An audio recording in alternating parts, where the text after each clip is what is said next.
Alright guys, let's hop right into it. Diablo 4 new gameplay that we're going to be checking out. This is pretty much just going over the environments as well as the visuals, but there's a lot of cool stuff to take in over here. I'll also go over the new updates for Diablo 4. There's some interesting things that they had recently posted over on the blog, but I want to start off with the gameplay to show you guys. So what you're seeing right now is the Barbarian, and it is in an area called the Forgotten Places in the World. There's different biomes that we're going to be checking out in the gameplay over here. You can see the physics as well when they are hitting stuff. I'll also mention some of the things in terms of like my impressions on this. So I like this environment. It looks really cool. We got blood all over the place. We've got what looks like some tentacles or some veins all over the place. Looks like a very alive area. Almost looks like that is I don't know if that's like a waypoint system or something like that over there, but just seeing the physics in this game, it's really coming to life. I haven't watched all of these all the way through, so it's going to be kind of my first impressions on this as well, but overall looking pretty good. You can see them picking up gold. There's a few of these. I want to go ahead and show you guys all of them, so let's go ahead and hop right into the next one, which is the Skaskland Coast. So again, most of these are just going to be like environments, but there might be some other things to take into consideration. This is looks like another Barbarian over here. We're also able to see maybe for the first time some different armor sets in these videos, but we're just pretty much just going over the gameplay now. And they'll also go over a big update for Diablo Immortal, which some of you guys may be interested in checking out as well. So I figured we'd cover it in this video. So visually, the game looks very impressive, and for those of you guys that may be having some thoughts on, can my PC run it? They've got some extra detail to make it so you can remove detail and certain things in the environment to maybe help out with, different loads depending on your GPU. But first off, obviously the game looks fantastic. But I'm curious to know how you guys feel about them adding this whole ladder mechanic. You'll later see them actually utilize a mechanic where they're like grappling across some rope.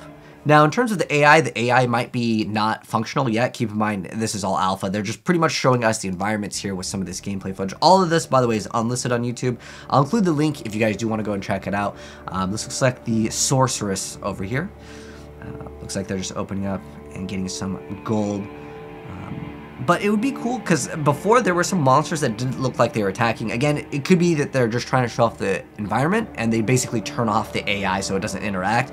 But I don't know if we've actually had neutral monsters in the Diablo world before, which would be kind of interesting to see. I know that there's technically in Diablo 1, like there's Garbag the Weak, which he doesn't attack you immediately, but later he then tries to actually fight you.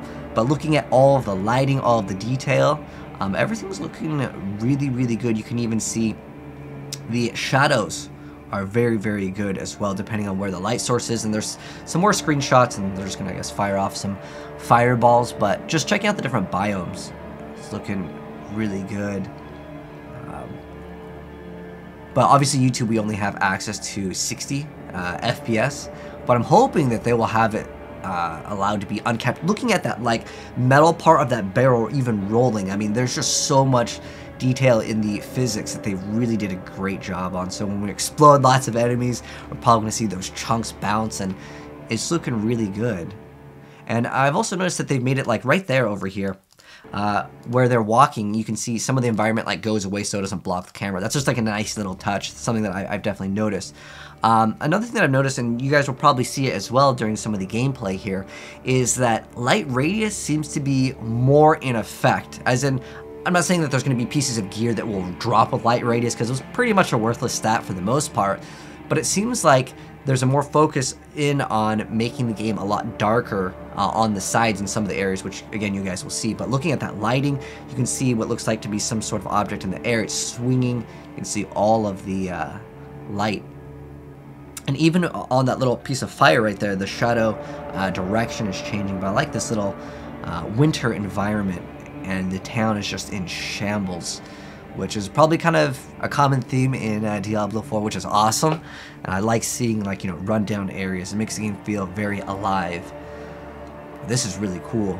It almost reminds me of like Act 5 in Diablo 2. This is the Koshavad at night. So I'm guessing we're going to have different areas, have different I guess, weather effects to take place in the game as well. But this is what I mean by like the light radius, if you guys have noticed. Because in Diablo 3, there really wasn't too much of light radius being a thing. But you can see that on some of like the upper left and maybe in the upper right, it's a lot darker where you might not be able to see your enemies. And more of, again, a thing in Diablo 1 where light radius really could show itself. So we're destroying some environment. So I wonder if we're going to see any like new items. We're probably seeing some new like armor sets over here as well, but they're not going to like name any of them, I think. And this is the Wretched Caves. They actually show off some of like the merging tile sets as well. So we'll go ahead and check that out. And then again, I'll talk more about like, you know, what's actually coming that matters to some of you guys that are interested in more than just like the new visuals here, because there is some more stuff to take in. So it looks like, again, that looks kind of like a waypoint system over there. Okay, that looks like that one's it for that one. We've got like 2 more, I think, to check out. This is the Flooded Depths. So you can see it's kind of like in a dungeon right now, but I think this is the one where it like merges the tile set, because we will have procedurally generated areas, meaning that like not all areas are going to be exactly the same. Obviously, there's going to be some things that are going to have to be handcrafted for maybe like some boss environments, which totally makes sense. But you can see they're opening up this area in this area called the Flooded Depths, and you can see the bottom area over here, which is flooded. And this is a newer mechanic that I don't think we've seen before, where they are going across this rope. I'm sure some of you guys have played Lost Ark. Let me know how you guys feel about this being added in Diablo, and as well as other action RPG. I felt like it really wasn't necessary, like when I first started playing, but it gives the sense that there is some sort of layers of depth. And I'm wondering if this is going to matter for PvP, because PvP was actually shown off a while back when they first showed it off over at BlizzCon. And I'm not sure if like being on the high ground or the low ground is going to matter for certain abilities. It'd be interesting to see if that actually is something that will matter in PvP, or if someone's like camping the top of a ladder, that could be something to take into consideration as well. All right, so this is just more environmental art. We'll just start off where the video actually starts off. But seeing those bees from Act 2, or those wasps, looks like those may be making a return. We might see some extra enemies. Again, most of this is just like artwork, and I like seeing this stuff because I'm a huge Diablo fan. But all the environments are looking pretty good. Now, I'm curious to know also how you guys feel about the color palette. There's lots of browns, lots of like dark greens as well. In most environments, feels like there's some sort of like a fog or a haze. And I'm thinking that as you go through different environments, maybe depending on the time of the day, that could change. That'd be really cool as well. Seeing this desert area, I don't know if this one was named. Dang, this looks really good though. You can see all the areas. It looks like the FPS on this is a little different. Keep in mind, we're watching this on YouTube, which is like 60, which was already uploaded on YouTube. But again, I'm hoping they can do like uncapped FPS, or like maybe at least like 140. Dang, that looks so good though. You can see some sort of town. I'm guessing that little center area is a waypoint. Yeah, this reminds me a lot of that like castle area. It reminded me a lot of Act 5. Really cool. Like when Bale entered for the cinematic. Goes through the gate. Ooh, this looks good too. A little fountain. Oh, I'm wondering if fountains will be making a return. Sometimes they show off stuff. It's kind of like a hint of what's returning. If you guys remember, Diablo 1 had a lot of these fountains that you would click on and they would give you some permanent effect, which that would be an interesting thing, because there were things in Diablo 1 where like it would permanently change your character. Some would be bad, then you would just save state and load. And sometimes it would be difficult to figure out what these would do. But this environment where there's all kinds of tentacles and moving things, I like this. You can see a skull in the back. They went all out for the grittiness and the darkness. So all you guys that didn't really like the art aesthetic of Diablo 3, I think you're really getting that delivered here in the biomes and the different like dark grittiness. I personally just like enjoying the gameplay. So really quick announcement for Diablo Immortal, and then I'll also go into the things that actually matter here, because I just wanted to include this in this video. So for those of you guys that are interested in Diablo Immortal, pre-registration is starting again, I guess, because they actually did have us pre-reg back in BlizzCon many years ago when they did have the playable demo. But I've actually been playing a lot of Diablo Immortal, and we don't have access to the alpha or beta right now.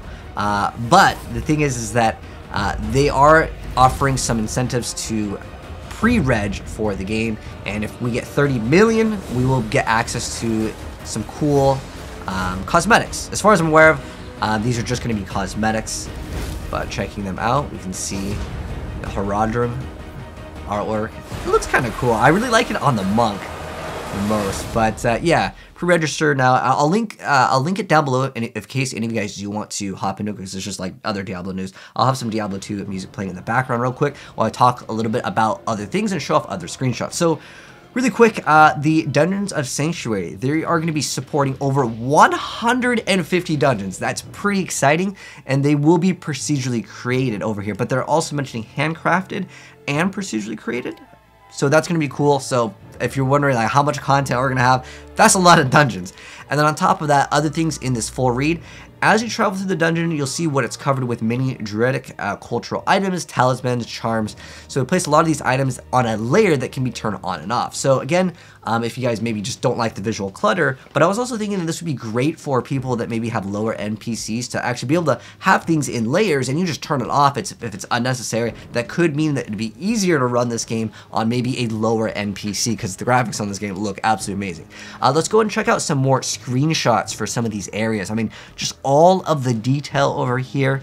I'm wondering if they're actually adding this as an image or if it's actually tessellation, meaning that these are actually going to be raised areas, raised rocks, which again can matter for certain skills depending on, you know, the situation. Like if any of you guys have played StarCraft, elevation does actually matter in games, which is quite interesting to see if any of this matters in real gameplay. But again, keep in mind, everything that we're seeing is subject to change, but I just like seeing all of the game's detail, like on these carvings of, I don't know if these are yaks or what kind of animal this is, maybe it's some sort of fantasy animal, but all of the details in the carvings. Again, this game is looking really, really good. We can see the town over here. We can see a light source over here. You can see all the different shadows. I think there's supposed to be a light source somewhere over here as well, because this is illuminated, so we have the shadows in the back, but it's again just to show you all of the small detail. Like look at all this on the table. You can see what looks like to be like some giant cheese wheel over here. More detail on this. But, and that's pretty much it for the blog in terms of like what I feel like was really important to go ahead and mention for you guys on this. There is a full read. It basically talks about the different areas. I just wanted to show you guys the gameplay because I felt like that was a little bit more important. But if you guys aren't here and you do want to see more Diablo stuff in the future, the Hell 2, which is a really cool Diablo 1 mod, if you guys haven't seen it, because I was thinking about like the whole light radius thing. I mean, look how much light radius takes into factor in Diablo 1 over here, where you literally don't get to see what you open up to, which again, in this game, in some of the areas where it's maybe at night or certain biomes, this could be a very interesting concept for them to go ahead and do as well. But anyways, let me know your guys' thoughts. This is definitely the time to speak out about how you guys feel about it, because they are taking our feedback. So feel free to comment here or just let me know your guys' thoughts on it. But overall, in terms of the environments and biomes, I think they're doing an excellent job, and it's looking really good. But if you guys are new here and you want to see more Diablo stuff as well as other gaming stuff in the future, hit subscribe, turn the bell, and you'll definitely see more. But if you enjoyed the video, drop a like on it, and I'll see you guys in the next video. Take care. I'll see you next one. Peace.